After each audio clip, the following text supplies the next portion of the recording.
Shalom. First off, I'd like to give all praises, honor, and glory to Yahweh Bashim Yahushai. Double honors to the apostles and elders of Great Millstone who rule well, who continue to teach us this truth. And salutations to Yuakim out there doing the work of Yahweh Bashim Yahushai sincerely. The name of this lesson is charity. All right, and let's just get right to the scriptures. This is Matthew chapter 6, verse 1 down to 4, and it says, Take heed that ye do not your take heed that ye do not your alms before men to be seen of them. All right, so whenever you're gifting, right, whenever you're giving, whether it be your tithes, your alms, whenever you're being a charitable person, you're doing it not to be seen of men. All right, not so people can see you. It says, otherwise ye have no reward of your Father which is in heaven. Therefore, when thou doest thine alms, do not sound a trumpet before thee, as the hypocrites do in the synagogues and in the streets, that they may have glory of men. Verily I say unto you, they have their reward. Exactly. So don't sound the trumpet whenever you're going to do something charitable for a brother. You know, we're living in a hard time. You know, I did a lesson a while back about how New York City is the most expensive city in the world, with some of the highest rents and some of the most expensive groceries out of all the cities in the United States. You know? So brothers need help. And there are brothers who, you know, who help. But when you do help, all right, you're doing it not to be seen of men. You know? You're doing it out of the goodness of your heart. All right, ultimately that's Yahweh Bashim Yahushai doing it, blessing that brother. You understand?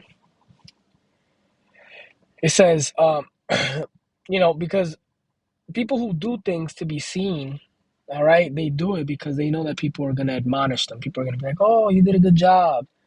Well, that's their reward, you know? So that's why it says, verily, I say unto you, they have their reward. Their reward was being looked at as, oh, this guy is charitable. This guy, it's kind of like those people who help the homeless people and they're videotaping the whole time. They'll give, you know, a homeless dude a stack of hundreds, 10 grand, you know? And, oh, we're going to take this homeless dude, we're going to get him a haircut, get him some food. And we're going to videotape the entire thing for content. That's not charity. That's actually the complete opposite of charity. I would argue that's exploitation. One man's struggle is another man's content. And that's wicked. So I understand why the Lord said they have their reward. It says, but when thou doest alms, let not thy left hand know what thy right hand doeth. In other words, when you do give alms, you do it conspicuously. You know? Nobody needs to know. There doesn't need to be a big announcement. None of that. You just do it and you move on. It says that thine alms may be in secret, and thy Father, which seeth in secret himself, shall reward thee openly. Exactly. So the Lord is going to reward you openly. Do the alms in secret, and the Lord is going to reward you openly. And it's actually a commandment to be charitable.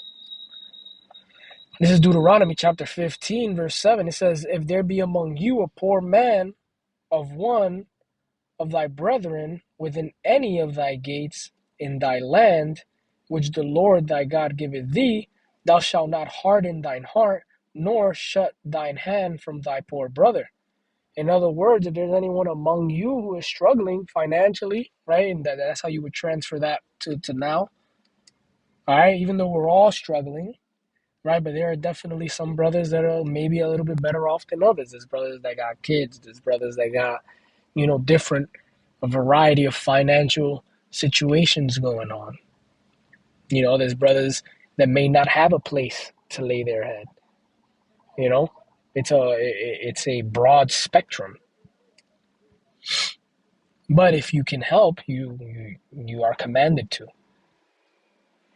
All right, it says, "But thou shalt open thy hand wide unto him, and shalt surely lend him sufficient for his need in that which he wanteth."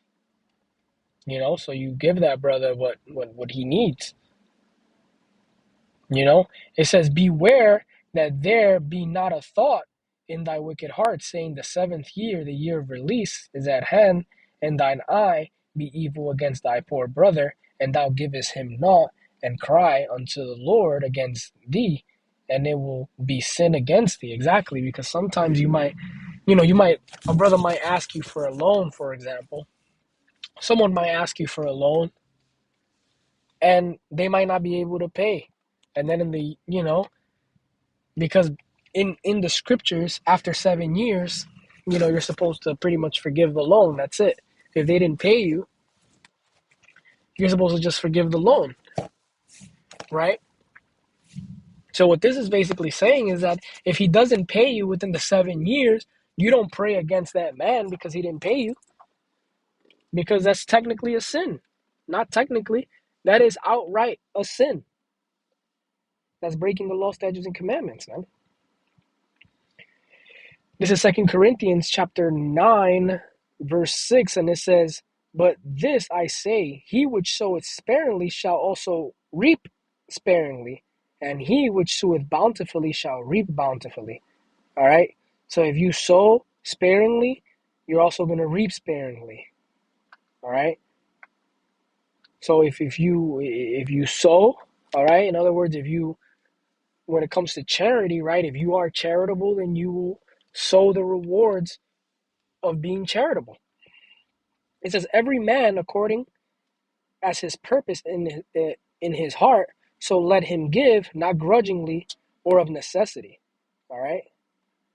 So if you do give, you're not giving with a grudge in mind, grudgingly. You're not giving out of necessity because, oh, I feel like I need to do this. You're doing it because you want to, and because ultimately the Lord is using you as a vessel to bless that man and to help that man out of the goodness of your heart with nothing in return.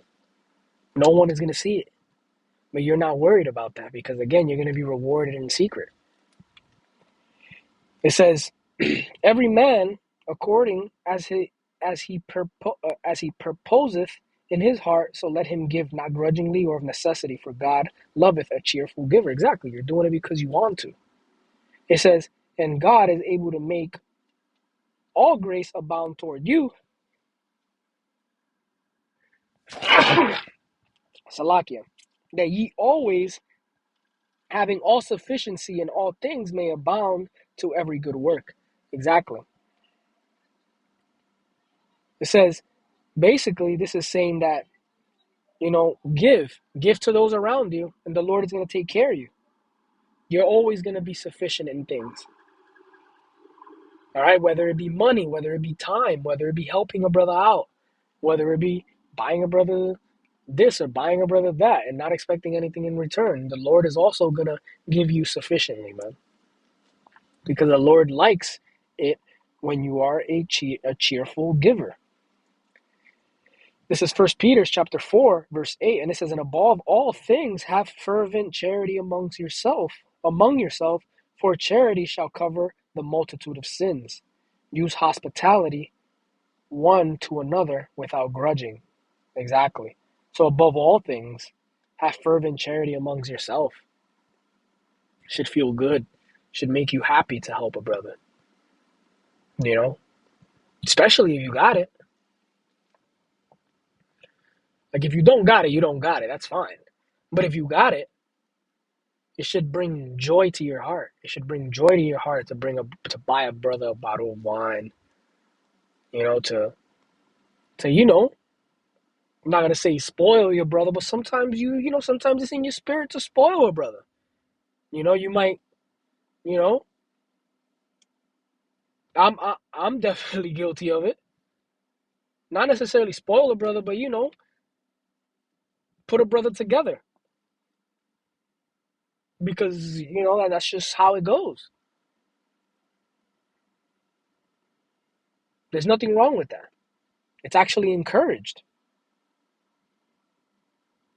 It says, above all things, have fervent charity amongst yourselves. Exactly, fervent. There should be a fire to it.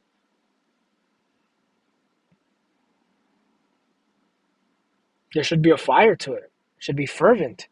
Charity amongst yourselves, for charity shall cover a multitude of sins. Charity is going to cover a multitude of sins. Giving to a man that has less than you. Or sometimes it's not even that you have more than a man. Sometimes it's that you have less than a man. And by less, I mean responsibility. Or you're in a situation that's less difficult than that man. And you're able to help, whether it be financially, whether it be in any shape or form. Sometimes it's not even financial. Sometimes it's access. Access to a vehicle, you know, access to information. You might know about a job posting opening up. You might know about, you know, you might have an acquaintance that can help someone, you know, get up, get a better job, get whatever. Like it doesn't just have to be money, you know.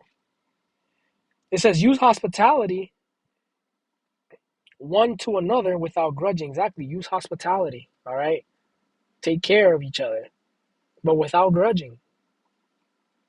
You know, not holding a grudge. You're not, oh, I gave this brother X, Y, and Z.